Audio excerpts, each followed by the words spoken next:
So guys এখানে দেখেন কি হয়, আমরা সবাই পোর্টালে উঠে উপরে উঠি। উঠলে এখানে দেখি আমার টিমমেট একটা এনিমিতে ফায়ার দেয়, কিলটা ফাও আমরা চুরি করে ফেলি। খেলার পরে দেখি এদিকে পাথরের কোলের থেকে আবার কোন এনিমি আমার টুনটুনিতে নাড়া দেওয়া শুরু করে দেয়।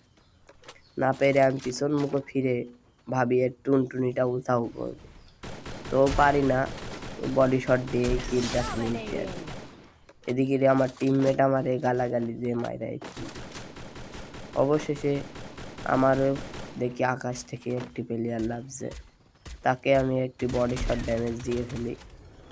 কই কি ভাই, কিল্লা চুরি করিস না ভাই, কিল্লা চুরি করিস।